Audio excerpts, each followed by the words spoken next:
জন্মের প্রথম ঘন্টার মধ্যে বুকের দুধ খাওয়ানো শুরু করতে হবে এবং এই বুকের দুধ খাওয়ানো চলবে 6 মাস এক্সক্লুসিভ। এখানে এক ফোঁটা পানির প্রয়োজন নাই। আমি যেহেতু একজন পিডিয়াট্রিশিয়ান, শিশু বিশেষজ্ঞ, এবং আমি সেইভাবে বলবো যে একটা শিশু হচ্ছে মানুষের জীবনের প্রথম পর্যায়, প্রথম ধাপ, এবং সেই ক্ষেত্রে শিশুদের খাবারটা তাহলে কি হওয়া উচিত। কারণ এখানে শুধু যেটা হচ্ছে আমরা সবাই জানি শিশুদের আমাদের IYCF, যে আমরা যেটা বলি ইনফ্যান্ট ইয়াং চাইল্ড ফিডিং, তো এইটা আমাদের জানি, আমাদের এখানে যারা আছেন নিউট্রিশন সবাই জানেন হোয়াট ইজ IYCF। এবং এটা ইনফ্যান্ট ইয়াং চাইল্ড, তাহলে প্রথমে আসে breast feeding and then complementary feeding. সে এখানে যদি বলি বুকের দুধ শুধু খাবার না, আমি বলি আমি যেহেতু পিডিয়াট্রিশিয়ান, বুকের দুধ ওষুধও, প্রিভেনশন, 3টে কাজ বুকের দুধের। এবং আমাদের যে রেকমেন্ডেশন, আমি জানি আমাদের যারা নিউট্রিশন বন্ধুরা আছেন এবং বাংলাদেশ ব্রেস্ট ফিডিং ফাউন্ডেশন থেকে কিন্তু নিউট্রিশনের জন্য পোস্ট ক্রিয়েট করার জন্য আমরা দিয়েছিলাম সরকারকে, যাতে প্রতিটা হাসপাতালে, সরকারি হাসপাতালে নিউট্রিশন পোস্ট ক্রিয়েট হয়, কিন্তু দুঃখের বিষয়টা শেষ হয়নি। তো এটা আমি দুঃখের কথা জানিয়ে রাখলাম। এখানে আমাদের যারা আছেন, যারা হসপিটালে কাজ করছেন, ক্লিনিক্যাল নিউট্রিশনিস্ট, এবং তাদের কিন্তু they should work as a counsellor of the breast feeding. এখানে আমি তাদেরকে আহ্বান জানাবো, এবং যেটা what is the recommendation of the breast feeding and IYCF। First start breast feeding within first hour of birth.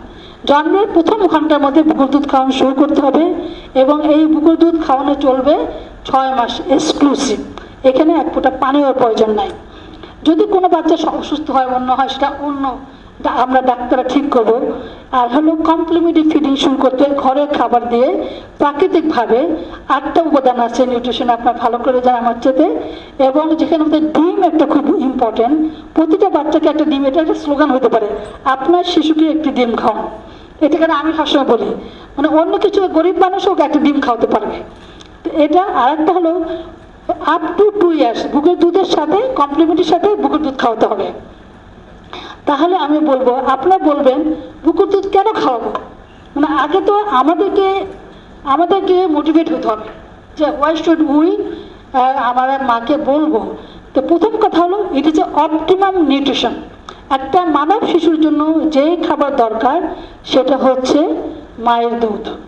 তাহলে এবং এই মায়ের দুধ কার জন্য? নিউবর্নের জন্য। আপনারা বলছেন না মা যদি গর্ভবতী হয়, উনি বললেন মায়ের nutrition for mother and baby, বাচ্চার হলে পরে মায়ের থেকে বাচ্চাটা পাচ্ছে নিউট্রিশন। তাহলে এই নিউবর্ন বাচ্চা নর্মাল অসুস্থ, প্রিটার্ম বাচ্চা নর্মাল অসুস্থ, কি হবে? মায়ের দুধ খাবে, মায়ের দুধ খাবে।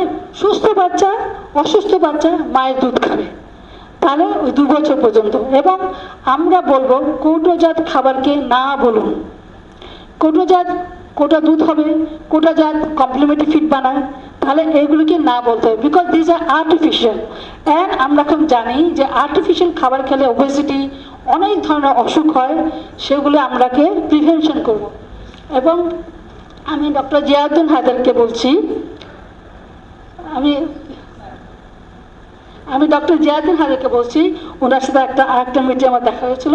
উনি বলেছিলেন আমাদের সরকার প্রথম কাজ উনি বলছে প্রিভেনশন, এটা উনি বলেছিলেন ওই মিটিংয়ে। এবং ওইটাকে আমি বলি বুকের দুধ প্রিভেনশন। তো এটা কীভাবে বলি?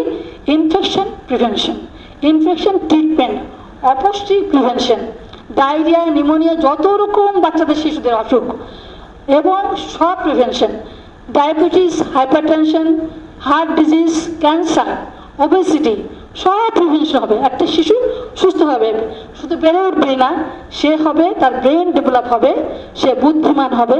এবং যার মানুষের বাচ্চা, একটা কৌটো দুধে গরুর দুধ থাকে, সেই দুধ খাওয়ালে গরুর মতো বুদ্ধি হবে, আর মানুষের দুধ খেলে মানুষের বুদ্ধি হবে। এটা খুব সিম্পল কথা।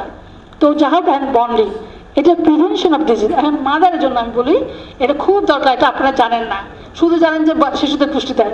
মায়ের কি করে?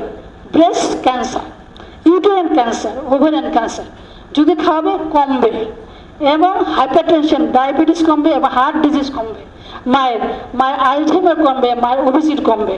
তো এবং আপনার যেটা বলে NCD, এনসিডি নিয়ে কথা বললেন না, এনসিডি কমার কিন্তু হলো মা, বাচ্চাকে এবং মা, বাচ্চাকে মা দুধ খাওয়াবে, মাটা কমবে, বাচ্চাকে খাওয়ালে বাচ্চাটা কমবে।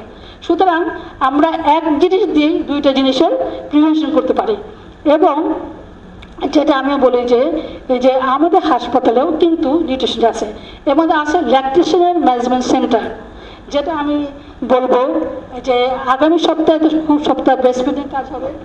আর জিয়াউদ্দিন হায়দারকে আমি অনুরোধ করবো প্রত্যেকটা হাসপাতালে যেন ল্যাকটেশনের ম্যানেজমেন্ট সেন্টার থাকে। ল্যাকটেজ যেখানে মারা যদি খাওয়াতে অসুবিধা হয় তাহলে কিন্তু ওখানে যাবে, ওখানে ট্রেন সিস্টার থাকবে, ওখানে ডাক্তারও থাকবে ট্রেন যারা পরামর্শ দেবে, এবং নিউট্রিশনিস্ট যারা আমাদের হাসপাতালে থাকবে তারাও কিন্তু ল্যাকটেশন সেন্টারের সাথে একসাথে কাউন্সিল হিসেবে কাজ করেন। আমার মনে হয় আমি অনেক কিছু বলে ফেলছি, তো যেটাই হলো এটা প্রিভেনশন, এটা প্রিভেনশন অ্যান্ড ট্রিটমেন্ট একসাথে কাজ করবে for better clinical outcome of the paediatric patient and also for the mother. Thank you very much. Thank you madam. আমরা সুস্থ শিশু এবং সুস্থ মা চাই, সেই জন্য